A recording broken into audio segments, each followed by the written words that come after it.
Now, this was a very interesting fight for me between Jamahal Hill and Thiago Santos, because whenever I'm watching fights, I'm always trying to figure out what the strategy of each fighter is. So that as it progresses, I'm like, okay, what's he trying to do? Is he trying to take it to the ground? Is he trying to strike? Is he trying to be long? Is he trying to get in and dirty box? Is he trying to press him in against the cage? And I couldn't figure out what Santos's strategy was for the first two rounds. Now, Jamahal Hill, to me, it seemed his intention was to pressure Thiago Santos without getting so close that he's at risk of entering a grappling exchange. And I think he did, for the most part, he did a fairly good job of this. And that came from his deep stance and his threat of a big punch at all times. Because when you're standing in front of someone, it's very hard to be settled when you're watching their posture, and their posture indicates that they're about to load up with a massive shot at any moment. Now, the catch of this posture, or this stance that Hill was taking, it's basically you're deep, wider, so your legs are further apart and you're a bit like lower to the ground. The catch of that is, yes, you can throw with more power because of that wide stance, which keeps you more rooted to the ground, and that's where the power comes from the ground. But it takes away your checking ability. It's not as easy to lift the leg off the ground when they're wider apart. And you can even try this at home. Like if you stand with your legs narrow together, it's quite easy to lift the knees up. If you stand wide apart, it's not as easy to bring them up. And when you do, you almost fall over. So with that stance that Hill was taking, it leaves him a lot more prone to those leg kicks. And we see in round one, Santos, he's early on in the round, he's in the orthodox stance and he throws a lead leg kick to Hill's lead leg, and it's not checked. And then not long later, he ends up in the southpaw stance. So two southpaws against each other. Now his left leg, which he's using to kick Hill's left leg, Hill's right leg, I should say, he throws a massive kick from the back and it lands hard. And I thought, okay, this is what his game plan is going to be. He's going to capitalize on the fact that Hill is so rooted into the ground and will find it hard to check from the stance. But then he sort of stopped throwing leg kicks after that. So it had me wondering what he was trying to do. And for the first two rounds, especially when we got into round two, Hill manages to suck Santos in a full-blown slugfest. And you can see they're both swinging. It looks like either of them could go away at any minute. Although like one of those shots could have easily put either of those guys away. Neither of them do go away. They both manage to see the round out, and Santos goes back to his corner and gets just a legendary spray from his coaches saying, "What are you doing? This isn't a bar fight. Stick to the game plan." And to his credit, round three goes out and just wrestles him for the entire round, just keeps him pinned on the cage, changes his levels, pulls him down. Every time Hill gets back up, he goes in again, gets him back to the ground. It's just this constant up and down, constantly keeping Hill on the back foot, which is such a great strategy, because now the range is taken away from Hill and he can't throw those big shots anymore because Santos is right on top of him. The catch of that is it takes a lot of energy to be constantly putting the pressure on like that. On the other side of that coin, it's very hard to be defending that. So both men are their energy starting to lessen throughout the round. And even though Hill does manage to land a few good knees towards the end of the round, the momentum by the end of round three is well and truly in Santos's favor.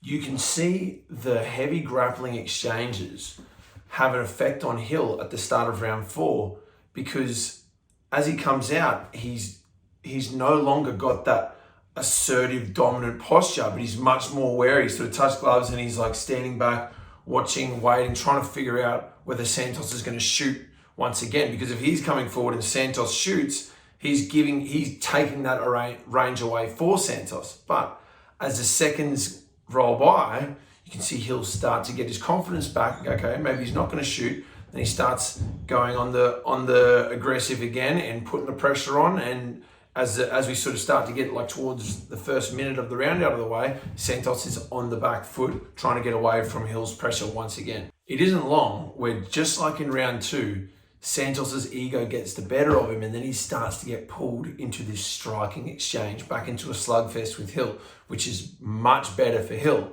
And he makes a really costly mistake at about 2 minutes into the round where he turns to run away to create space. But as he turns, he doesn't see the left hook that Hill throws, which catches him and hurts him. And then Hill just keeps that pressure on until eventually he gets Santos to the ground, keeps the ground and pound going until Herb Dean jumps in and waves the fight off. This is such a great win for Hill, and I think it's such an important lesson to learn, that the importance of the wrestling. Like, he didn't lose, so he doesn't get that loss against his record. He gets another win, but at the same time, he goes through the panic and goes through like that experience of seeing how demoralizing it can be, or how it can fully affect your game plan when someone just wrestles you and wrestles you and wrestles you. So for him to come out the other side of that with the lesson, but also doesn't take the loss, is such a lucky experience for him to have. To me, the ability to wrestle is the biggest dictator in how far a fighter goes in MMA. And if they can't wrestle, they need to be able to at least defend the takedowns really well. If their game plan is to strike, they need to know how to defend takedowns. And like an obvious example of this is, of course, Israel Adesanya. He's not a wrestling guy, but he knows how to stop wrestlers from implementing their game plan. At the same time, this fight also gives the argument for how you can neglect to work on your wrestling if you have knockout power. Now, obviously, Jamahal Hill is a very good fighter. He wouldn't be in the UFC if he wasn't a good fighter, but this fight showed that he does have some weaknesses in some areas. Now, the interesting question will be, what lesson will Jamahal Hill take from this experience? Will he take the lesson of, I need to improve my wrestling? Or will he take the lesson of, my striking is what saved me, not my wrestling, so I need to double down and do what works? I go, okay, that works. 80% of my results come from 20% of my game, striking. So I should put more effort into that 20%. Is that going to be the lesson? I don't know. Like, I'm interested to see what you guys think. Like, will he take away from this that he needs to be more well-rounded, or will he just go, nah, I'm a striker, don't fix it if it ain't broke, and I'll keep doing that?